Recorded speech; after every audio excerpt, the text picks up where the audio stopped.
टी20 series Pakistan मुकाबला जिसमें पाकिस्तान 2 है, जिसमें पाकिस्तान ने पहले टॉस जीतकर पहले बैटिंग का फैसला किया। पाकिस्तान ने 164 रन का टारगेट किया जिम्बाब्वे ने बहुत ही जबरदस्त शुरुआत शुरू की। उन्होंने पहले दो खिलाड़ी को आउट के उन्होंने 75 रन बना लिए थे। सिर्फ उन्होंने 7 ओवरों पे जैसे ही तीसरा खिलाड़ी रन आउट हो गया, वहीं पे एक कप्तान की वजह से उन्हें रन आउट ऑफ द खिलाड़ी को करा दिया, तो उसकी वजह से जिम्बाब्वे हार गया।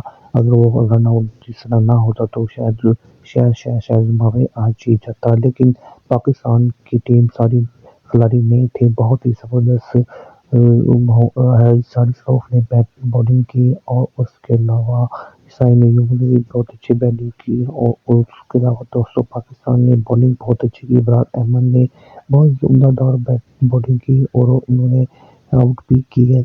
बहुत ही ज़बरदस्त कप्तानी की। अगर हम सलमान अली आगा की कप्तानी को देखें तो सलमान अली आगा ने बहुत ही ज़बरदस्त कप्तानी का मुजाहरा किया। दोस्तों आपको क्या लगता है कि पाकिस्तान का दूसरा टी20 भी ऐसे ही जीतेगा जैसे पहले जीता है? तो आप कमेंट्स में लाजमी बताइएगा, अपनी राय हमें लाजमी बताइएगा। अभी तक पाकिस्तान 3-1 हुआ है, बिग बॉस ने 1 जीता है और 2 मैचेस अभी बाकी हैं। चैनल को सब्सक्राइब कीजिए, लाइक कर दीजिए ताकि हर वीडियो आपको मिल सके। अल्लाह हाफिज़।